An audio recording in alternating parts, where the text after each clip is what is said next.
네, 제목은 하나님 나라의 비밀이고요. 마가복음 4장 1절에서 20절 말씀입니다. 오늘 마가복음 4장에 나오는 이 비유의 말씀은 씨 뿌리는 자의 비유인데 마태복음에서의 명칭이죠. 이 비유는 들으라로 시작해서 들으라로 마치는 것을 보게 됩니다. 이 들으라라는 표현은 마가복음 4장에 나오는 비유들을 말씀하시면서 13번씩이나 언급한 핵심적 단어입니다. 그리고 이 들으라는 용어는 유대인들의 신앙 고백인 쉐마의 첫 단어입니다.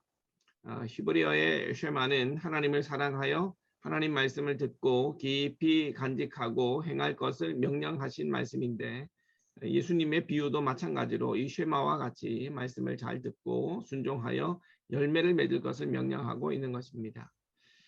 근데 이같이 들을 것을 강조하고 촉구한다는 이유를 생각해 보면 모두가 다 같이 듣지만 그 안에는 깨닫는 자와 깨닫지 못하는 자가 있다는 것을 전제로 하고 있다는 겁니다.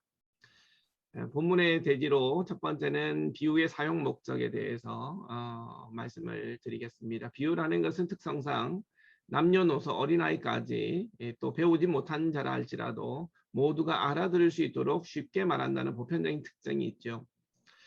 그런데 이런 목적만 있는 것이 아닙니다. 오늘 본문을 보면 오히려 예수님께서는 비유를 말씀하신 목적으로 알만한 자들에게는 알려주고 그렇지 않은 자들에게는 감추기 위해서 비유를 사용하셨다라고 말씀해 주고 있습니다. 12절에서.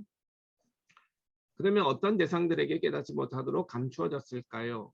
이사야 6장 9절과 10절 말씀이 본문에 인용되어 있습니다. 그 내용은 이렇습니다. 이스라엘 백성들이 하나님의 말씀을 들어도 깨닫지 못하고 보기는 보아도 알지 못하는데 그 이유는 백성들의 마음이 완악하기 때문이라고 말씀합니다. 여기서 우리가 알 수 있는 것은 비유를 깨달아 알아야 될 자들은 예수님의 제자들을 가리키는 말이고 감추어진 대상은 완악한 마음을 지닌 바리새인과 서기관들을 뜻한다라는 것입니다. 근데 실제로 본문을 보시면 예수님의 비유의 말씀을 한 번에 듣고 제대로 이해한 사람은 한 사람도 없었다는 것입니다. 제자들도 비유의 말씀을 제대로 이해하지 못해서 다시금 재차 예수님께 질문하는 것을 보게 됩니다. 그래서 본문 10절 이하에서 비로소 예수님께서 비유를 해석해 주실 때 제자들도 그제서야 깨닫게 되는 것을 보게 됩니다. 여기서 알 수 있는 것은 예수님의 비유의 말씀은 예수님의 해석을 통해서만이 깨달을 수 있게 된다는 것입니다. 이를 달리 말하면 하나님 말씀과 가르침은 모두가 다 같이 듣는다고 할지라도 하나님께서 예수님께서 깨닫게 해주시는 자만이 깨달을 수 있게 된다는 것입니다. 즉 말씀을 듣고 깨닫는 것은 하나님의 은혜로만 가능하다 하는 것이죠. 오늘날에도 마찬가지입니다. 신학적으로 말씀하자면 오늘날 우리와 함께 하시는 삼위일체 되시는 성령님께서 말씀을 읽을 때나 들을 때나 말씀에 대한 내적 조명을 주실 때만이 우리가 하나님 말씀을 바르게 깨달을 수 있다는 것입니다. 이 같은 성령의 내적 조명 없이 성경을 해석하게 되면 거기서 이단적 해석이 나오고 자의적 해석이 생겨나게 되는 것입니다. 그러므로 우리는 말씀을 읽을 때나 들을 때나 항상 성령님의 도우심을 구해야 하는 것입니다. 내가 듣고 싶은 대로 듣는 것이 아니라 하나님께서 나에게 말씀하시는 대로 바르게 깨달을 수 있도록 성령님의 해석의 은혜가 우리에게 항상 임하도록 기도해야 하겠습니다. 두 번째 대지는요, 네 가지 밭의 의미입니다. 씨 뿌리는 자가 씨앗을 뿌리는데 서로 다른 네 장소로 씨앗이 떨어졌습니다. 우선 씨가 의미하는 것은 마가복음에서는 예수님께서 직접 말씀하시죠. 그 말씀으로 해석하고 있고 마태복음에서는 예수님께서 직접 천국 말씀으로 해석하고 계시고 그리고 누가복음에서 하나님 말씀으로 직접 예수님께서 해석하십니다. 조금씩 표현은 다릅니다만 종합적인 해석은 하나님 나라의 비밀로 이해하는 것이 원뜻에 가장 가까울 것입니다. 다음으로 서로 다른 네 장소의 의미는 그 말씀을 듣는 우리의 마음가짐과 마음의 자세를 뜻하는 것입니다. 하나는 길가에 떨어졌습니다. 근데 문제는 새들이 와서 먹어버리고 말았습니다. 어떤 의미일까요? 길가와 같은 마음밭은 명목상의 교인을 말합니다. 형식적으로 교회에 나오는 이름뿐인 기독교인인 것이죠. 교회에 나와서 예배를 드리더라도 하나님 말씀에 대한 열정이나 사모함이 없습니다. 그저 말씀을 듣는 둥 마는 둥 거의 졸거나 딴 생각하면서 말씀을 듣습니다. 본문에 보면 길가에 떨어진 씨가 어떻게 됩니까? 새들이 와서 먹어버리죠. 새들은 누굴 가리키겠습니까? 사탄 마귀를 가리키는 것이죠. 말씀이 우리 마음에 들어가기도 전에 차단하고 막는다는 겁니다. 졸리게 하거나 딴 생각을 가지게 해서 아예 말씀이 마음으로 들어가기도 전에 빼앗아 버리는 것이죠. 두 번째는 흙이 얇은 돌밭에 떨어졌습니다. 흙이 깊지 않았기 때문에 싹이 나긴 했지만 뜨거운 해가 뜨니 뿌리가 없기에 말라버리고 말았던 것이죠. 무엇을 의미하겠습니까? 흙이 얕은 돌밭의 의미는 내면적 깊이가 없는 피상적 교인을 뜻합니다. 이런 교인은 감정에 따라서 신앙의 기복이 심합니다. 좋은 일이 생기면 무척 기뻐하면서 하나님 은혜라고 동네방네 간증하면서 자랑하기 바쁩니다. 이럴 때 보면 믿음이 좋은 사람처럼 보입니다만은 근데 조금만 염려스러운 일이 생기면 금세 풀이 죽어서 하나님이 있니 없니 원망하면서 신앙이 바닥에까지 내려갑니다. 또 이런 교회들의 특징은 기복이 심하기 때문에 주변 사람들이 힘듭니다.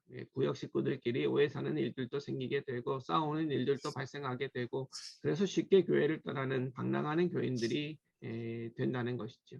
한 교회에 깊이 뿌리 내리지 못하고 설교 말씀도 이 말씀 저 말씀 듣습니다마는 말씀보다 더 중요한 것이 자신의 감정이나 기분입니다. 기분에 따라서 말씀이 은혜가 되기도 하고 실망이 되기도 하는 것이죠. 그러기에 이런 교인들은 조금만 어려운 일을 당하게 되면 환란이 찾아오게 되면 우왕좌왕하면서 쉽게 흔들리고 무너지는 교인이 되는 것입니다. 셋째는 가시떨기 위에 씨앗이 떨어졌습니다. 근데 문제는 빠르게 자라나는 가시떨기 때문에 결국 씨앗이 자라나는 기운이 막혀버리고 만다는 겁니다. 이것은 무엇을 의미하겠습니까? 가시떨기 밭은 세속적인 교인을 뜻하는 것입니다. 말씀을 읽고 들을 때마다 그 자리에서는 은혜를 받고 감동을 받는 것 같지만 세상으로 나가 살면서 세상의 가치에 이끌려서 세상 유혹을 이기지 못하는 교인을 말하는 것입니다. 분명 하나님 말씀에 관심이 있습니다. 하나님 말씀을 사모합니다. 근데 막상 그 사람에게 더 큰 것은 재물에 대한 욕심과 명예에 대한 욕심과 세상적인 욕심에 사로잡혀 있어서 하나님 말씀대로 세상에서 살아내지 못한다는 것입니다. 결국 세상 속에서 열매를 맺지 못하는 것이죠. 네 번째로 좋은 땅에 떨어지게 됩니다. 그랬더니 무성하게 결실을 맺어 30배, 60배, 100배 열매를 맺었더라라는 것입니다. 좋은 땅의 정체는 무엇일까요? 본문 20절을 보면 좋은 땅에 부러졌다는 것은 곧 말씀을 듣고 받아라고 되어 있습니다. 여기서 중요한 단어가 받아라는 단어입니다. 말씀을 듣는다라는 것은 말 그대로 듣는 것인데 말씀을 받는다는 것은 어떤 의미일까요? 받는다와 같은 의미의 다른 말은 지킨다, 행한다는 말씀입니다. 말씀을 듣는 것으로 끝나지 않고 세상 속에서 각자의 삶의 자리와 현장에서 말씀을 들은 대로 지키기 위해서 인내하는 것을 의미하는 것입니다. 듣는 것만으로 끝나서는 안 되고 말씀으로 살아내기 위해서 그만큼 피나는 노력이 필요하다는 것이죠. 이러한 해석을 더욱 분명히 하는 사건은 오늘 비유의 바로 앞 사건의 말씀을 보면 예수님의 동생과 어머니와 동생이 와서 문 밖에서 예수님을 찾을 때 예수님께서 하신 말씀이 누구든지 하나님의 뜻대로 행하는 자가 내 형제요 자매요 어머니이니라 라고 하신 말씀 바로 앞 구절 말씀이죠. 예수님께서 찾으시고 주님께서 기뻐하시는 자가 어떤 자입니까? 하나님의 뜻대로 행하는 자, 다시 말해서 하나님 말씀대로 살려고 노력하는 자다라는 뜻입니다. 이런 자에게 복이 있습니다. 결국에는 30배, 60배, 100배의 결실을 맺어서 모두가 부러워하는 풍성하고 행복한 삶을 살게 되는 것입니다. 그래서 말씀을 정리하자면 오늘 비유에서 중요한 것은 삶의 풍성한 열매가 어디서부터 시작된다는 것입니까? 하나님의 말씀, 하나님 나라의 비밀을 세상 속에서 지키기 위해 치열하게 인내하게 노력하면서부터 시작되는 것이죠. 하나님 말씀을 사모함이 그 시작이요 뿌리가 되는 것입니다. 그러나 말씀을 듣는 것에도 많은 방해가 있음을 우리는 발견하게 됩니다. 사탄 마귀의 방해도 있고 자신의 감정이나 기분의 방해도 있고 또 내가 가진 세상의 가치와 욕심 때문에 말씀이 내 마음에 뿌리 내리지 못하고 성장하지 못하게 된다는 것이죠. 그러므로 풍성한 삶의 열매를 맺으려면 우리가 들은 말씀을 세상 속에서 치열하게 실천해내야 되는 것입니다. 말씀을 듣는 곳은 교회 예배당이지만 말씀을 살아내는 곳은 나의 삶의 자리와 현장, 즉 가정과 직장과 일터에서 말씀과 삶이 일치하는 삶을 살아내야 하는 것입니다. 성도들은 하나님 말씀을 사모할 뿐만 아니라 각자의 삶의 자리와 현장에서도 말씀대로 실천하며 살아 30배, 60배, 100배의 풍성한 열매를 맺으시기 바랍니다.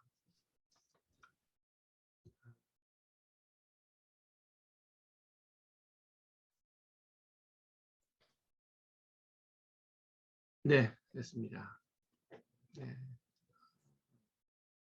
이걸 제가 종료를 해야 되나? 공주 중지.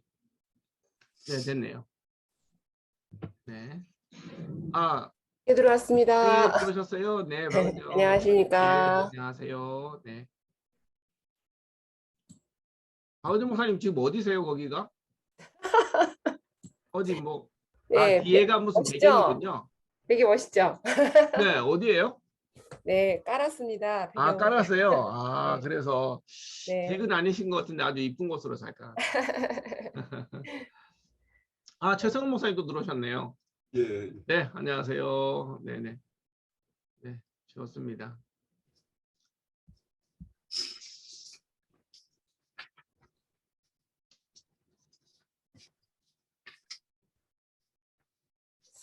자, 이 책을 보신 분이 계시겠죠. 그런데 이거를 쭉 읽어보면 여기에서는 설교하기가 참 곤란해요. 왜냐하면은 주로 비유에 대해서만 말씀하고 있고 실제로 교인들이 듣고 싶은 거는 비유에 대한 게 아니고 내 씨앗의 그 밭의 의미를 해야지 설교가 되는데 이게 비유에 대한 어떤 내용만을 계속 얘기하고 있어서 설교하는 데는 좀 부족함이 있겠다라는 생각이 들었었어요. 그래서 저는 오히려 설교를 할 때 내 그 밭의 비밀 여기에다가 더 치중을 해서 설교하는 게 저는 맞지 않을까. 물론 뭐 예전에 그런 설교들을 많이 했다고 그러면은 뭐 비유에 대해서도 중요하게 얘기할 수 있겠지만 적절하게 한 비유에 대해서 비유의 중요성에 대해서도 한 반 정도 얘기하고 그리고 내 밭에 대한 그 의미도 설교 때 말씀하는 것이 마땅하지 않을까라는 생각으로 저는 두 개를 한번 같이 준비해 봤습니다. 혹시 그 발제물을 보시면서 본인들이 이제 어떻게 설교를 예전에 할 때 이런 부분은 좀 더 내가 자세히 설명을 했다 하는 내용이 있으십니까?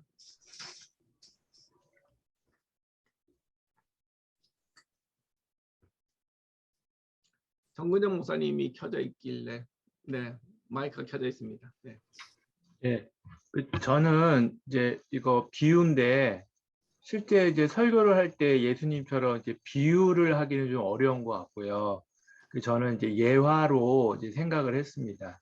네. 제가 이제 요즘에 팔복 설교를 이제 한 주 한 주 하고 있는데 제가 그 본문 내용은 이제 팔복이니까 이제 비슷한 부분이 있는데 성도님들이 이제 저희 때 이제 온라인 예배니까 이제 피드백을 이제 듣지 않습니까? 직접 듣는 게 아니고 들으면 예화가 한 3개 정도 놓는데 예화가 본문하고 잘 맞고 이렇게 듣기가 좋으면 이제 은혜를 받았다 얘기를 하고 예화가 조금 난해하거나 좀 연결이 부자연스러우면 은혜를 잘 못 받으시더라고요. 그래서 오늘 아마도 예수님이 비유의 말씀을 통해서 하나님의 그 천국 비밀을 자세히 또한 우리가 잘 살아가는 일상의 삶에서 표현하신 것 같은데 실제 설교를 할 때는 이제 앞서 얘기한 대로 비유보다는 그 예화가 그 설교를 전할 때 많은 도움이 되는데 매주 한 3개의 예화를 찾는데 그 예화 찾는데 어떻게 보면 본문을 준비하는 것보다 그 예화, 그것도 연결, 또 그 본문하고 또 맞아야 되니까 그래서 참 예화 찾는 것이 힘들구나. 그래서 예수님이 이렇게 정말 여러 가지 일상의 삶에서의 예화, 비유, 또 오늘 본문의 그 책을 읽어보니까 예수님의 비유는 쉬운 것 같으면서도 예수님의 말씀해 주지 않으면 또 이해되지 않는 또 심오한 그 진리가 숨겨져 있는데 항상 설교를 하면서 그 예화 찾는 게 무척 힘듭니다. 네, 네. 그렇죠. 네. 윤 기자 목사님, 예. 근데 아니, 저는 오늘 발제물을 이제 뭐 들여다보면서 언제나 저는 이렇게 이제 이 본문 말씀은 전도사 때부터 제가 말년 전도사를 한 사람이라서 하여튼 이 본문 말씀 가지고 한 40년을 가르쳤나 봐요. 아, 그랬는데 굉장히 뜻이 깊고 그 은혜가 되는 그 본문이라고 생각을 하는데 오늘 이제 발제를 보면서 마지막 부분의 결론은 인내와 노력인데 이제 목회자인 자신에게 언제든지 저는 이제 이렇게 말씀을 적용을 하는 그런 좀 습관이 있어요. 뭐 인내란 이제 이런 어려운 시간을 가면서도 묵묵히 나는 내 길을 갈 수밖에 없다는 그런 생각을 가지고 갑니다만 너무나 많은 의지를 꺾여버릴 수밖에 없는 이런 지금 그 환경들 앞에서 내가 그 노력을 해야 되는 이 액션은 어디서부터 시작을 해야 되는가. 어떤 면에서 이제 이렇게 좀 중지돼 있고 정지돼 있고 좋게 말하면은 쉬는 시간을 주셨나 보다 했는데 그러기에는 너무 많은 시간이 이렇게 가고 있으니까 네. 어떤 이렇게 추진했던 목적들이 이렇게 좀 중지 상태가 돼버린 것 같은. 네. 그래서 사람을 만나서 이런 일들을 봐야 되는데 그 사람한테 얘기도 꺼내기도 어색할 만큼의 어떤 그런 환경들이다. 지금 시간들이다. 네. 그럼에도 불구하고 이 본문 말씀에서 또 노력하지 못한 것에 대한 부딪힘, 네. 죄스러움, 노력이란 이제 액션이 우리가 어떤 행동으로 옮기는 것들인데 이런 것들을 좀 많이 좀 깊이 생각을 하게 되고요. 그런 것들에 대한 좀 조언도 받고 싶고 또 어려움 속에 있는 분들과 함께 동참하지 못한 미안한 또 아픈 그런 것도 있고 여러 가지가 지금 좀, 네. 좀 그렇습니다. 네. 예. 알겠습니다. 최성훈 목사님 혹시 오늘 내용에 대해서 예. 말씀하실 게 있습니까?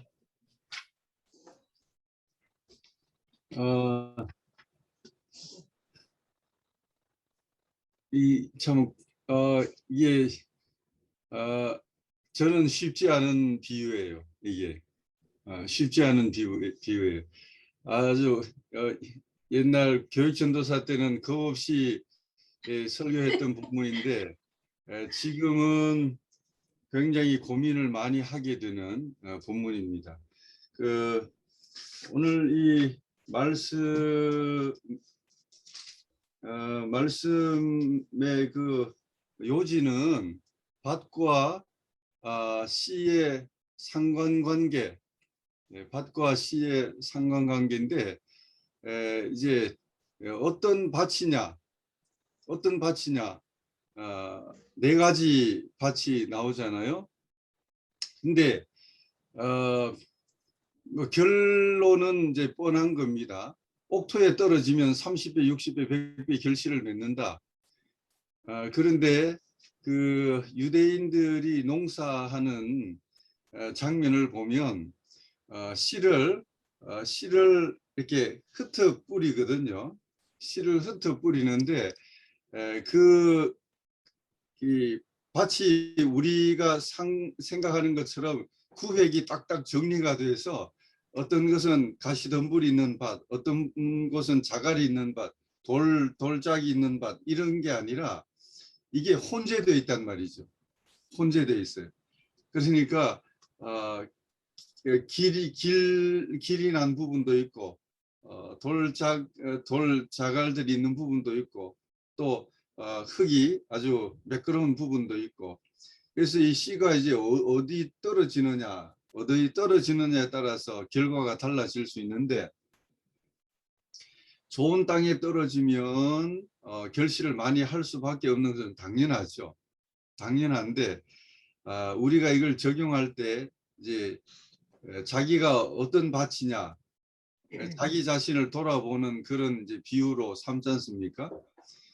그러면 내가 그 가시덤불 밭인데 어떻게 밭이 자기가 스스로 옥토로 바꿔질 수 있느냐? 내가 돌자갈 밭인데 밭이 어떻게 스스로 옥토로 바꿔질 수 있느냐? 옥토에 떨어져야 결실을 많이 한단 말이죠. 근데 우리는 밭이란 말입니다. 밭.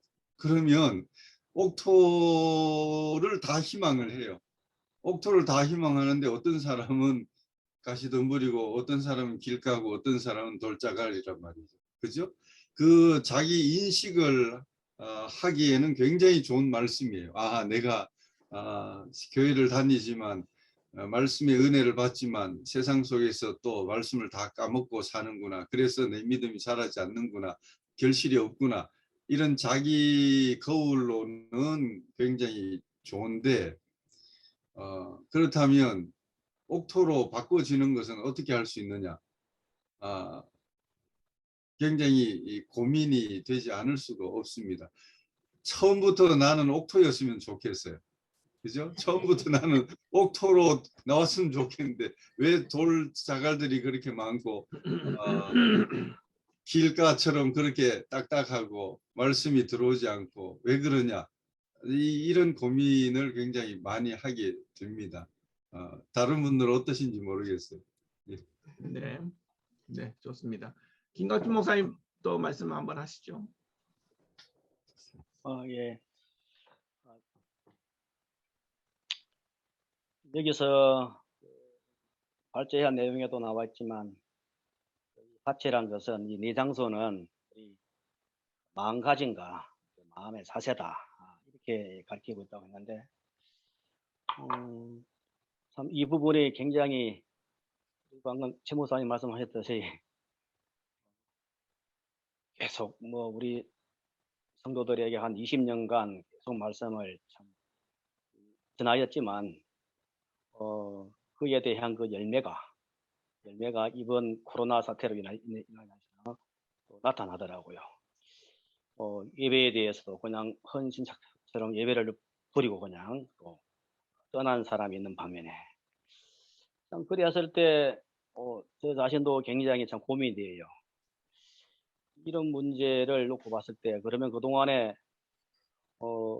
그들은 옥토밭으로 이루어지지 않았단 말인가? 아니면은 전하는 내 자신 목사가 우리 예수님처럼 이렇게 잘 말씀을 해석을 잘 해주지 못해서 그런 거. 그리고 또 그에 대해서도 기도를 했단 말이죠. 우리가 말씀을 준비하면서 이 말씀이 성도들에게 큰 은혜가 되게 해달라고 변화되는 역사가 일어나게 하려고 기도를 했음에도 불구하고 결과론적으로 보게 되면은 열매가 없는 것 같아요. 그래서 저에게도 참 큰 고민이에요. 그러면서도 이제 결론적으로 힘을 쓰고 애를 써야 된다는 이 사실, 결과적으로 우리 자신의 말씀을 전하는 사람이나 또 받는 사람이나 애를 쓰고 힘을 써야 한다는 거죠. 개인의 그 의지가 참 중요한 것 같아요. 그리 하다 보니까 또 여러 가지 많은 또 혼선이 또 일어나더라고요. 그래서 이 문제 저도 설교를 여러 번 많이 했지만 이 설교를 할 때마다 이제 바른 이제 마음의 자세, 우리가 일구어야 한다.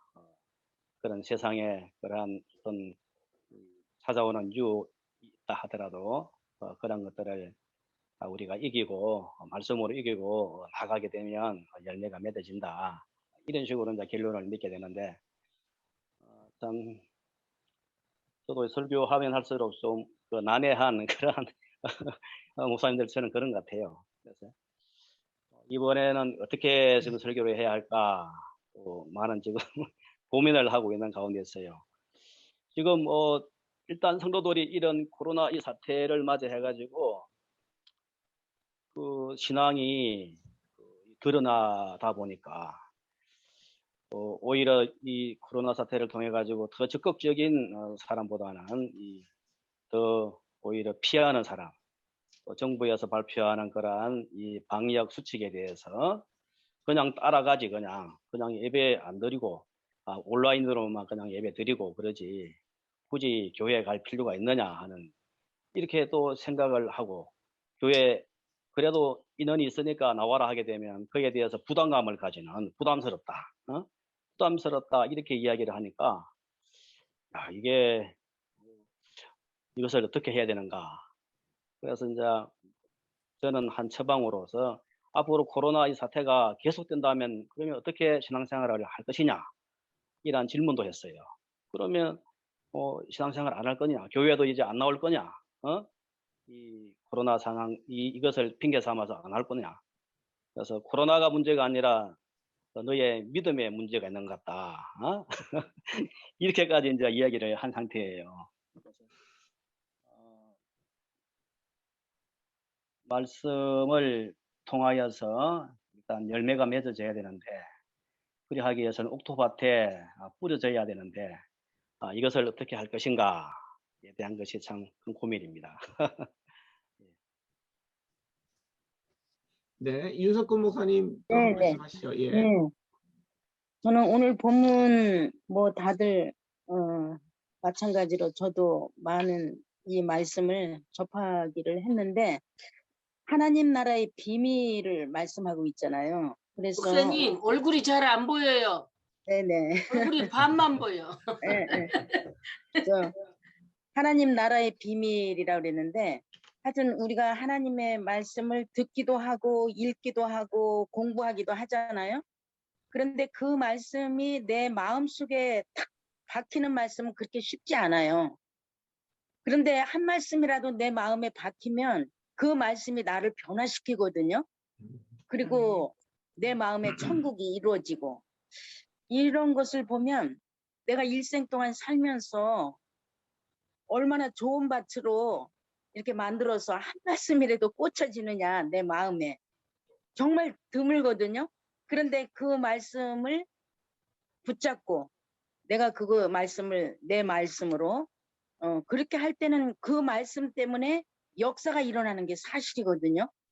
그런 것을 볼 때 이 말씀을 받는다. 뭐 돌밭, 가시밭, 뭐 길가 이런 것들이 좋은 밭으로 갈아엎는 것이 굉장히 중요하지 않을까. 내 마음에 한 말씀이라도 꽂혀지는 것. 그것이 천국을 소유하는 그런 삶인데 그거를 잘 하기가 힘들거든요. 그래서 예수님의 이 비유의 말씀이 쉽고도 어려운 것이 아닌가 하고 생각이 됩니다. 네. 제가 하나 물어볼까요? 네. 4가지 밭이 있습니다. 네. 자, 4가지 밭이 있는데 이 결론적으로 말하면 다 옥토가 됐으면 좋겠습니다. 그렇죠? 그런데 자기에게 적용할 때 나는 옥토라고 생각하는 분보다 그렇지 않다고 생각하는 경우가 더 많을 거예요. 그렇죠? 그렇다면 이 밭은 어떻게 옥토로 바뀔 수 있을까요? 어떻게 옥토로? 여러분 한번 우리 다 같이 고민을 해보자는 거죠. 어떻게 옥토로 바뀔 수가 있을까요? 그래 그 부분이 이제 말씀을 지켜나가는 거죠. 그러면 그게 나에 대한 그 노력이 필요한 거죠. 내 노력이 없으면 안 된다는 거죠.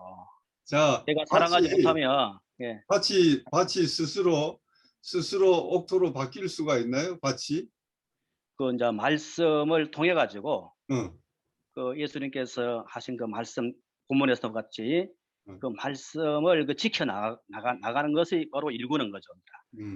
옥토를 가시밭을 일구고 돌밭을 일구고 길가를 일구어가는 내가 그 말씀을 내가 지키는 것은 그는 내가 해야 할 일인 것 같아요. 근데 그 일을 쉬지 않고 해야 한다는 거죠.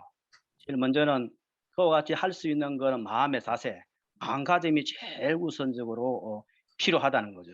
필요하고 그래서 이것을 지금 저는 계속 적용을 하고 있음에도 불구하고 예수님의 해석, 즉 이것은 성령님이 도와주셔야만이 또 바꾸어질 수 있다는 것이죠. 그래서 나의 노력과 함께 성령의 그 역사가 있어야만이 옥토 밭이 되어서 그 열매를 맺을 수가 있다. 저는 이렇게 이제 보고 뭐 또 가르치고 또 이번에도 한번 또 고민을 하고 있는데. 저도 한 말씀 좀 드리고 싶은 것은요. 얼마 전에 그 김창욱이라는 그 강사, 제주도에서 지금 있는 그 사람이 그 강의를 하는 가운데 이렇게 딱 한마디가 이렇게 와닿은 게 뭐였냐면, 자기가 교회를 다녔는데 여자들만 눈에 보였고 뭐 하나님 말씀은 하나도 귀에 들어온 게 없었고 그렇게 무의미하게 교회를 다녔었는데, 어느 부흥회를 갔는데 어떤 목사님의 그 메시지를 듣고 자기가 고등학교 때 그 밤에 2시간을 회개를 눈물로 콧물로 했다는 거예요. 자기 엄마 속인 것까지 다 기억나서. 근데 그 김창욱 그 교수의 입에서 나오는 말이, 말씀의 하나님이 자기를 그날 회개를 시키더라는 거죠. 그러니까 오늘 그 윤석근 목사님 말씀처럼 말씀이 꽂힐 때 말씀은 즉 하나님이다. 할렐루야. 그 생각이 들어요. 말씀이 내 안에 들어올 때는 이미 하나님이 그 일을 시작을 하신 거다. 그때부터 변화의 그 역사가 시작이 되는 거다.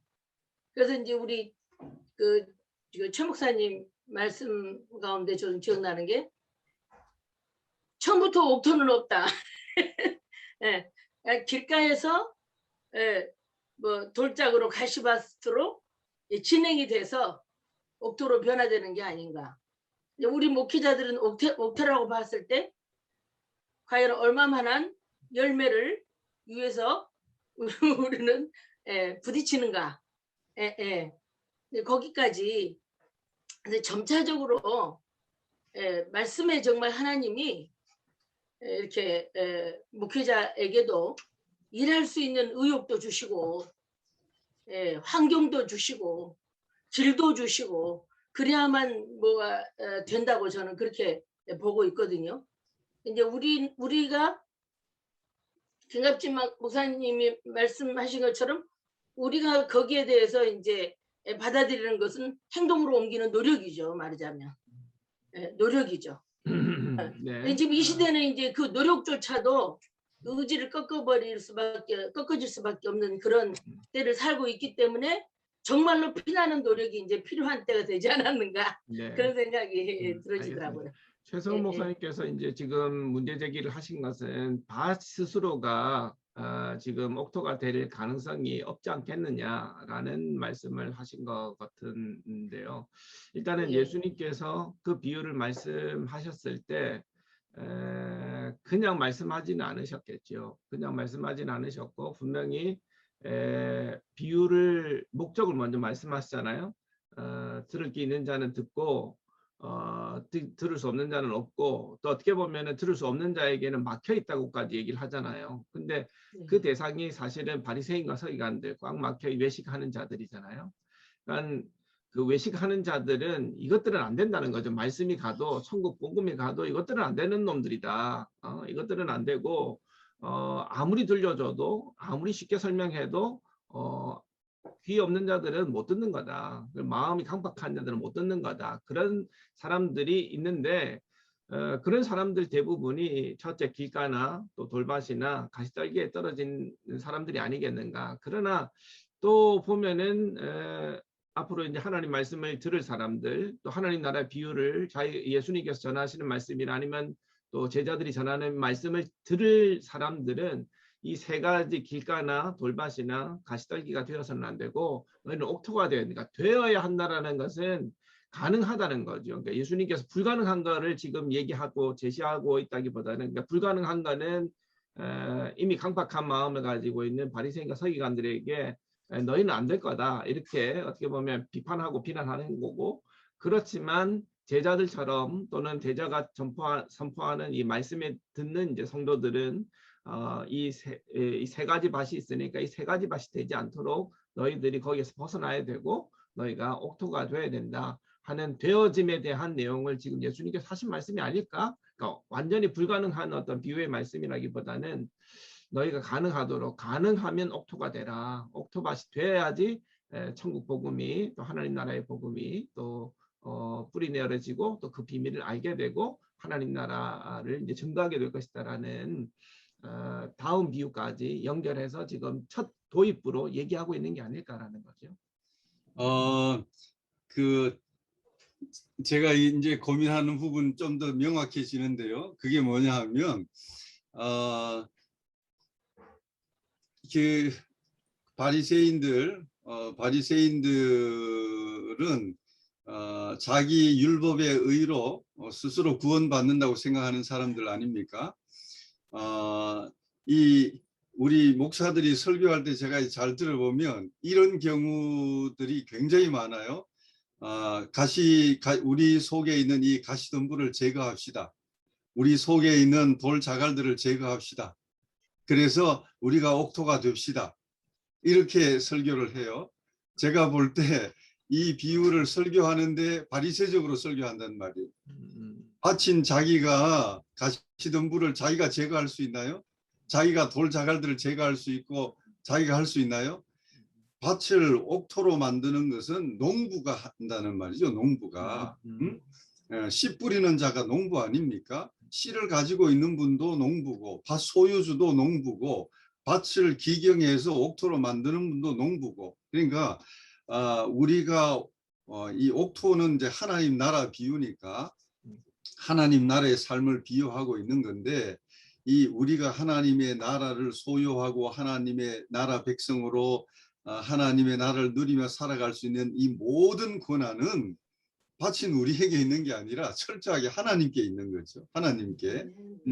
그래서 우리 속에 가시덤불을 제거하는 분도 농부고, 돌 자갈도 농부고, 기경하는 분도 농부고, 씨를 뿌리는 분도 농부고, 그래서 30배, 60배, 100배 결실을 하게 하는 분도 농부고, 철저하게 모든 것이 하나님의 주권에 있음을 인정하는 것이 이 비유의 본질이 아니겠느냐. 그런데 우리는 이 비유를 쉽게 적용하다 보니까 인본주의적으로 흘러버리는 거예요. 하나님의 나라하고 상관없이 바친 자기가 자기를 기경하고 자기 의지가 너무 강조된단 말이죠. 강조된다. 그래서 가만히 들어보면 율법주의적으로 빠지고 인본주의적으로 빠져버리는 결론을 제가 너무나 수없이 많이 봤고, 저도 처음에는 그렇게 설교를 해드렸어요.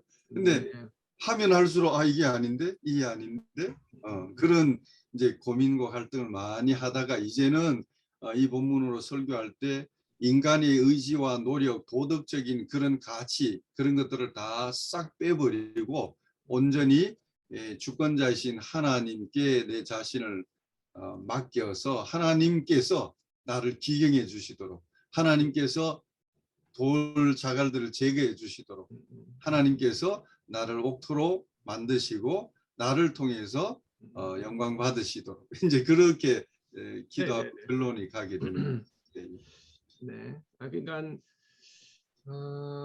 마음밭 스스로가 기경을 할 수가 없다라는 거잖아요, 그죠? 마음밭 스스로가 기경을 할 수 없는데 우리가 너무 율법적으로 설교하지 않았는가라는 그런 얘기를 들으면서 공감을 많이 합니다. 말을 하는데 또 그거 자체가, 그러니까 그런 메시지 자체가, 물론 이제 설교하는 분이 그거를 오히려 성령의 도우심이라든지 또는 은혜라든지 또 하나님의 주권이라든지 이것들을 더 풍성하게 설교를 하면서 너희들의 밭을 가꾸시는 분은 하나님이시다. 그리고 성령께서 함께 했을 때 너희들의 가운데 변화가 있을 것이다. 근데 마치 너희가 스스로가 길가에 떨어지면 안 되고 돌밭도 안 되고 가시떨기도 안 되니까 너희가 율법에 벗어나라. 어떤 이런 주입식이나 아니면은 스스로가 뭔가 할 수 있게끔 그런 목적으로 의도로 설교를 했다 그러면은 뭐 거기에는 좀 문제가 되겠죠. 그러나 만약에 그 설교를 듣고도 은혜가 되는 사람이라면 나는 은혜를 받았을 거라는 생각은 해요. 아, 내가 지금 내 밭이 길밭인데 어떻게 하면 벗어날 수 있을까를 고민했을 것이고, 또 돌밭인데 또는 가시떨기가 있고, 그러니까 길가라는 거는 아직도 내가 말씀을 제대로 듣지 못하는구나 라는 것들을 깨달을 거고, 돌밭이라는 거는 아, 내가 정말 말씀을 들을 때 내 감정과 기복에 따라서 듣는구나, 혹은 가시떨기라면 아, 내가 여전히 말씀을 듣고 은혜를 받지만 세상 속에서 살 때는 내가 이걸 완전히 망각하고 살아가는구나 라는 거를 그 설교자로부터 그 설교를 들었을 때 그것도 나름대로 은혜가 되지 않을까? 근데 더 이제 사실 설교자가 더 설교를 잘했더라면 그것을 변화시키고 바꾸시는, 그러니까 그런 메시지를 주시는 분도 성령께서 지금 말씀을 받아들이도록 주시는 거고, 너를 변화시키고 당신도 변화시킬 것을 당신을 변화시키는 분은 성령님이시죠. 성령님이시니까 성령님과 항상 동행하고 그런 삶을 살아라. 그렇게 설교를 했었으면 더 완벽하고 더 좋은 설교가 됐겠죠. 그죠? 예, 예. 네, 그래서 아마 그 모든 작업 가운데 물론 목사님들의 설교가 항상 부족하지만 그 부족한 가운데서도 은혜를 받는 성도들이 있을 것 같고, 그 부족한 가운데서도 그냥 최성원 목사님도 예전에는 내가 그렇게 설교했었다. 근데 지금 그게 아니더라. 어떻게 보면 우리도 되어짐의 과정 가운데 있는 거니까 더 나은 설교를 위해서 우리가 고민하는 게 아닌가라는 생각을 하게 됩니다. 네. 네. 박은정 목사님 한 말씀 하시죠. 예. 아, 다들 좋은 말씀들 해주셔서요. 예. 전 사실 이제 이 어제 발제문을 이제 핸드폰으로 자꾸 보니까 글씨가 잘 안 보여서 대충 읽었는데, 오늘 보니까 이제 그 들으라 쉐마에 저는 사실 꽂혔어요. 그래서 쉐마와 그다음에 끝에 부분에 설명해 주신 받는다, 이 두 개가 굉장히 중요하다 생각을 하는 거예요. 근데 이게 처음부터 그게 시작점이 그렇게 되지 않으면 정말 그 쉐마가 그냥 이렇게 그냥 일상적으로 그냥 듣는 게 아니라 그걸 내 말씀을 받아들이고 깨우치고 그것을 어떻게든 실천해 보려고 노력하는 그 의지까지가 저는 거기 쉐마에 해당한다고 저는 생각을 하는데, 만약에 그게 가능해지면 이 네 개의 땅은 점점 발전돼 가는 땅이잖아요. 저는 그렇게 봤거든요. 사실은 그냥 처음부터 그냥 좋은 땅이 될 수가 없고, 뭐 처음에는 뭐 길가가 되고 그다음에 가시밭작 뭐 이렇게 해서 점점 나아가는, 전 단계별로 저는 이거를 사실 해석을 했었어요. 왜냐면 제가 그 2018년도에 처음에 제가 저희 가정에서 이제 교회를 시작을 했는데 그때 처음 말씀이 이거였어요. 그래서 이 말씀이었는데 이 말씀이 제가 보니까 또 그때가 생각이 나더라고요. 그래서 이게 성장해 가는 어떤 그런 사람들의 마음이 사람들이 아닐까. 그런데 이거 성장해 가려면 또 지속적인 어떤 그런 주님과의 만남이 또 주어져야 되잖아요. 근데 요즘 코로나 시기라서 아까 우리 또 김갑진 목사님께서 굉장히 또 걱정을 하시는데 교인들이 교회에 못 나오고 온라인 예배로 보는 어떤 그런 한계점에 대해서 말씀하셨지만, 우리는 그 한계에 대해서 또 우리가 어떻게 또 이런 한계점이 있지만 또 이 한계를 어떻게 하면 또 주님의 사람들이 이렇게 하나님 말씀을 잘 듣고 깨달을 수 있도록 도와줄 수 있을까에 대한 고민을 우리가 해야 된다는 생각을 해봤습니다. 왜냐면 누구나 다 똑같이 지금 그렇게 하고 있거든요. 정말 우리는 또 교회가 그나마 저는 또 작잖아요. 근데 큰 교회들은 또 어떻겠어요? 정말 그 많은 성도님들이 온라인 예배를 통해서 하나님 말씀을 듣고 그렇게 얼마의 사람들이 그렇게 깨우침을 가져갈까요? 저는 그런 생각을 해봤는데, 어쨌든 거기에 대한 그 몫은 또 우리 목회자들이 조금 가져가야 된다 생각을 하고, 그리고 교인들을 위해서 또 열심히 기도해드리고 또 말씀 어떻게든 좀 잘 전해드리려고 노력하고, 제가 이 생각을 왜 좀 더 하게 됐냐면 어제 사실은 어떤 교인분들을 하나 만나 이제 신방을 했어요. 신방을 해서 이제 같이 얘기를 하는 가운데 제가 늘 똑같이 얘기를 했어요. 집사님 이렇게 그때도 이렇게 하라고 말씀드렸는데 이게 잘 안 된 것 같네요. 이제 그렇게 하려고 그런 이야기를 해도 그분이 상처받지 않을 만큼의 이제 이야기를 한 거예요. 그렇게 대화를 오고 가면서 하는 얘기가, 맞아요. 저 왜 이렇게 안 되는지 모르겠어요. 그래서 목사님 얘기 들을 때는 네 해놓고는 집에 가면 생각이 하나도 안 나고 그게 자기한테 이렇게 그게 적용이 안 된다는 거예요. 그래서 전혀 변함이 없다 이런 식으로 얘기를 하더라고요. 자, 그렇게 된 이유는 뭐냐면 듣고 싶은 것만 듣고 안 듣고 싶은 것도 안 듣거든요. 그런 게 이제 사람의 심리인데 그러면 목회자인 저에게도 아, 잘못이 있구나라는 생각을 하게 됐어요. 잔소리처럼 얘기할 게 아니라 정말 그분이 그렇게 살아갈 수 있도록 옆에서 기도해드리고 또 그 사람이 발전할 수 있도록 또 옆에서 또 항상 이렇게 또 좀 잘 얘기도 들어드리고 좀 더 이렇게 공감해드리고 그렇게 하다 보면은 그런 어떤 발전된 옥토밭으로 나아가는 그런 모습이 되지 않을까 이런 생각을 했어요. 그럼 결국은 목회자 자신도 발전해 가야 되고 성도 자신도 발전해 가야 이게 옥토밭이 만들어지는 거지 이게 그냥 갑자기 되는 거는 아닌 것 같아요. 네. 예, 쓸데없는 얘기를 많이 했네요. 아닙니다. 네.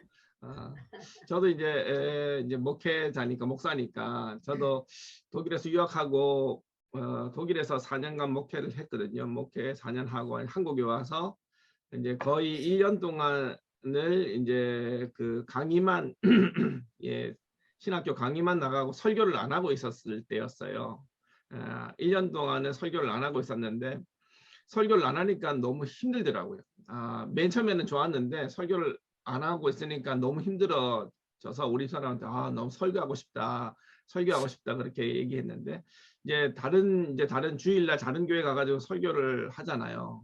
그러면은 좋은 설교를 듣고 은혜가 되는 설교를 듣고 좀 논리적이고 또 논리적 전개라든지 그러니까 잘 준비되고 정제되어 있는 설교를 들으면 이해도 되고 설교도 이렇게 은혜가 돼요. 근데 그렇지 않고 중구난방으로 자기 떠오르는 준비도 안 해가지고 보이잖아요. 우리는 설교자니까 설교 준비도 안 하고 자기 하고 싶은 얘기하고 주제와가 전혀 상관없는 본문과는 전혀 상관없는 주제로 얘기를 하고 자기 하고 싶은 말 막 하고 이런 설교를 들으면 막 화가 나요. 막 화가 나가지고 그냥 그 자리에서 막 벅차고 일어나고 싶은 그런 충동을 느낄 때가 많아가지고 우리 사람하고 이제 그때는 같이 예배를 드렸으니까 근데 그게 내가 이 마음밭이 엉망이었던 거죠. 어떻게 보면 저희 집 사람한테 물어보면 우리 집 사람 은혜를 받았다는 거예요. 그 말씀에.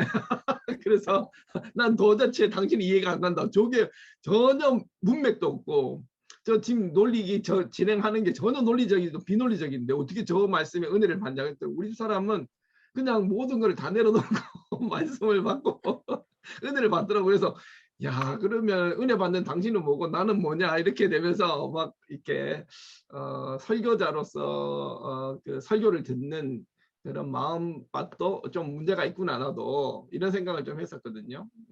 또 그러면서도 또 그런 비판하는 마음이 있으니까 나는 더 설교를 잘하려고 또 노력도 하고 그랬겠죠. 근데 우리 사람은 지금도 모든 설교를 다 은혜로 다 들어요.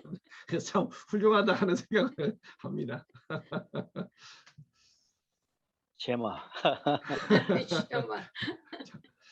네. 자, 또 많이 알면 네. 아는 게 또 벽이 되는. 네. 알고 있다는 것 때문에. 이 서기관과 바리새인도 예외는 아니잖아요. 네. 네. 제가 지금 카톡에 네. 팔레스타인 지역의 그 농사 짓는 한 장면 사진을 올려드렸거든요. 그래요? 네, 그러네요. 이제 이 중동 전문가가 올려놓은 사진이에요. 네. 그 중동 전문가가 하는 말이 뭐냐 하면 우리는 이 4가지 땅을 이렇게 구획을 정한다는 거예요. 구획을. 네. 그런데 이 팔레스타인 지역에는 밭이 그렇게 딱딱 나눠져 있는 게 아니라 그러네요. 뒤섞여 있다는 거죠. 다 돌밭인데?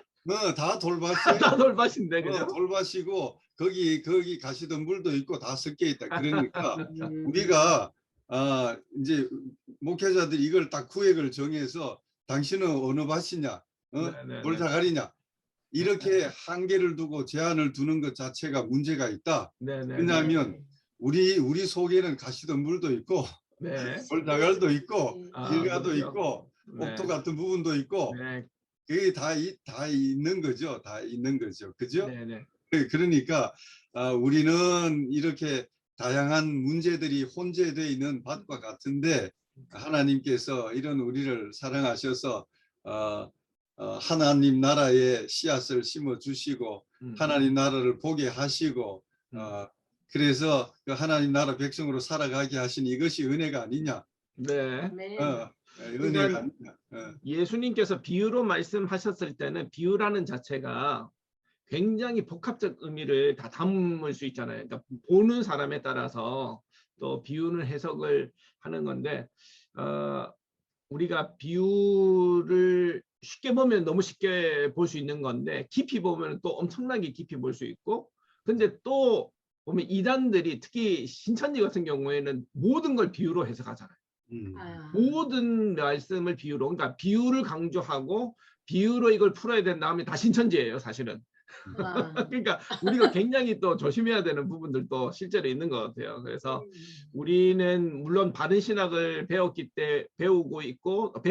또 바른 신학을 가지고 있기 때문에 비유를 성경적으로 또 바르게 잘 또 모든 사람들이 공감할 수 있을 정도로 이렇게 풀어내는데, 이단들은 이 비유를 풀 때나 또는 모든 말씀을 비유로 할 때는 이게 비합리적으로 하는데 그거를 일반 사람들은 이해를 못 한다는 거죠. 그러니까 그걸 받아들이고 수긍한다는 거죠. 그러니까 우리가 항상 비유를 풀 때나 비유를 설명할 때 항상 조심해야 되고, 또 분명한 어떤 석이라든지 이런 내용들로 준비를 좀 잘 해야 될 것 같아요. 그래서 나와 같은 생각을 말한 학자들이 있는지, 또 같이 공감하는 사람들이, 목회자들이 많은지 또 있는지, 이런 것들을 좀 이렇게 분석을 해서 비유를 잘 풀어줘야지, 간혹 가다가 또 내 자의적으로 또 비유를 풀어버리면은 좀 힘들지 않을까. 그래서 비유를 풀 때 이렇게 목사님들이 여러분 모여가지고 같이 얘기하는 게 좋을 것 같습니다.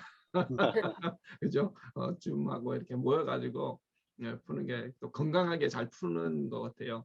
근데 실제로 신천지들은 다 비유로 풀거든요. 그러니까 만약에 비유를 좋아하고 비유로 푼다 그러면 이거 심각합니다. 이게 조심해야 될 부분인 것 같습니다.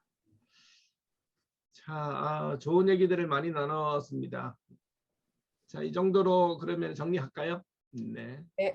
네, 좋습니다. 근데 요 지금 그 우리 책대로 설교를 해 나가시는 분이 몇 분 계신가요? 저 같은 경우에는 격주로 나가요. 격주로. 그러니까 매주 이걸 따르지는 않고 격주나 또는, 그러니까 뭐 예를 들면 지난주, 그러니까 엊그제 같은 경우에는 8.15였잖아요.